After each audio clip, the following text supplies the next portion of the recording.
Shay, what'd you feel just in terms of the force that they were playing with early, and what you all needed to do differently in the opening minutes of this game? Yeah, we just didn't bring it from an energy and focus standpoint. To sum it up, we just didn't have it. They obviously had it with the sense of urgency, knowing like if they go down 3-0, it's going to be pretty tough. And we just, what it felt like, just eased into the game, and they didn't, and they blitzed us pretty early, and then we were never able to get back because of it. But they just came out with a sense of urgency, and we didn't. And on top of that, when you play a really good team, it looks like that. So we got to come out with a sense of urgency, and then see where the game lays. Shay, was there a play or a sequence that you saw and thought like, okay, things are probably starting to get out of hand? We just turned the ball over early. They had offensive rebounds early, like a free throw block out I missed, and then I was offensive rebound. Just energy plays and little plays, like loose balls, stuff like that adds up, especially early in the game. And then they're at home, their crowd's behind it, and then they get comfortable. They're up 15 and they're open and they're making shots, and now it's 22. It's all a trickle effect, but it starts with just playing with energy and being focused, and we didn't have that tonight. Along similar lines, Chet was just in here saying that Minnesota played with an edge that you guys just didn't match.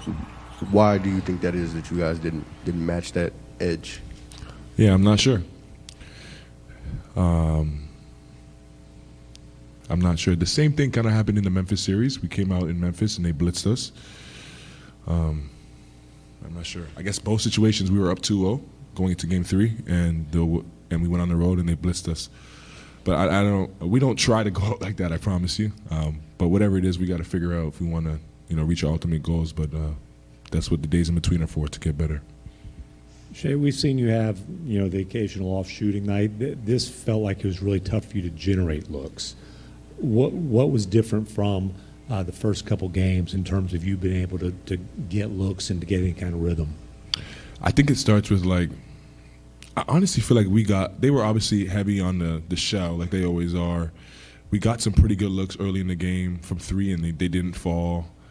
And then a big part of it is we were taking the ball out the net for the majority of the game. So they get back and get to set their defense, and I don't care who you are in the NBA, against a good defense, it's hard to score when they're set.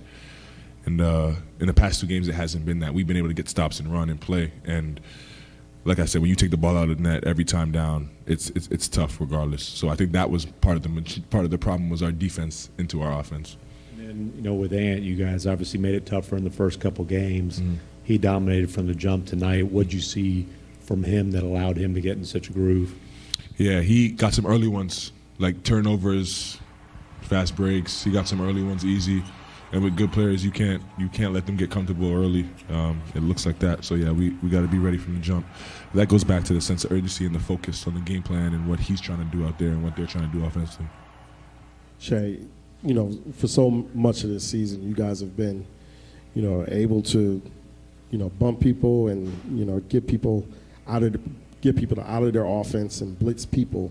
And, to have that same thing done to you tonight, was that startling to you guys, or is it something that you guys just have to figure out how to deal with and go and watch the film, tomorrow and head into Monday?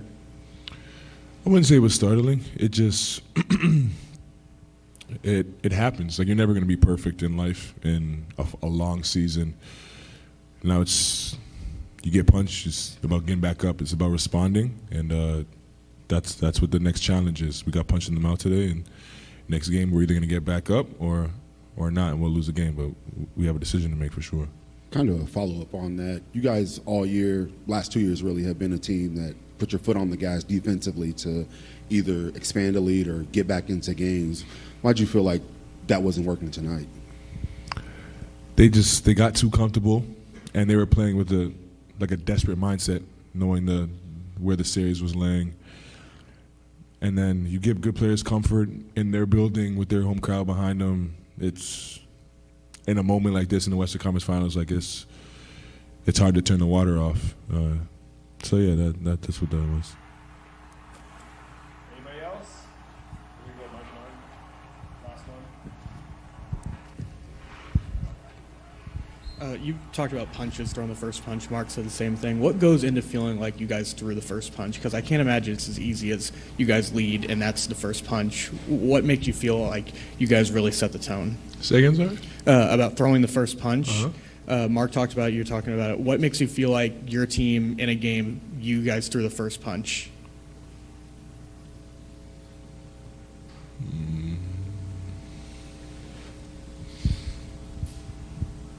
It usually starts with like game plan stuff. Like they obviously have strengths offensively and defensively, and both teams, and vice versa for us as well. And both teams are trying to impose their will on the game. And the team that imposes their will more and earlier usually throws the first punch. So it's the same thing on both sides of the ball. Like, if they're trying to do something offensively and defensively, we take them out of it, we threw the punch of that possession. And then you string them together, and there goes the first punch. Anybody else? Make a check. Interesting comments there from massive tenacity, the way he attacked the glasses. What did you think of the tone he seemed to set for the entire team? Yeah, I mean, that's what we need him to do. And that's when he does it, it takes us to another level. I thought that's what was really, really big in the first quarter. He got a couple of those steals. He was all over the place. He knew that we needed that type of start from our defense, and he brought it. It was really, really good. Coach, with the way that Terrence played and the fact that he had big minutes for you, can we see him play a bit more going forward? What could his role look like in Game 4? You're definitely going to see him more. You gotta. First thing is to be good in this league. You gotta keep doing what you've already just done.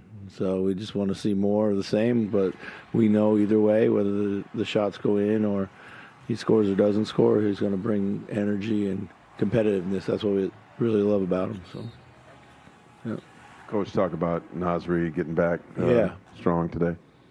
Yeah, it was good for Nas to see some threes drop for him. I thought he played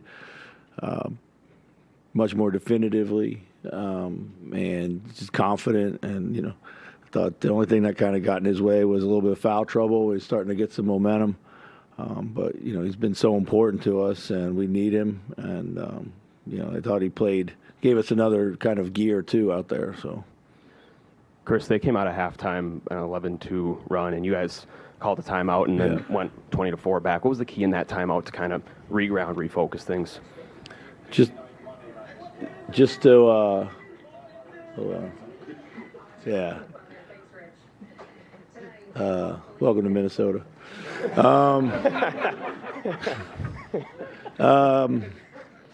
What was the question? In the spirit of refocusing out of that, what was the key of refocusing out of halftime? Oh, the timeout. Yeah, I mean, that was just it. It was refocus. We've had second half starts like that before when we've played really well in the first half. I just thought we were a little sloppy with our passing, a little loose with our defense.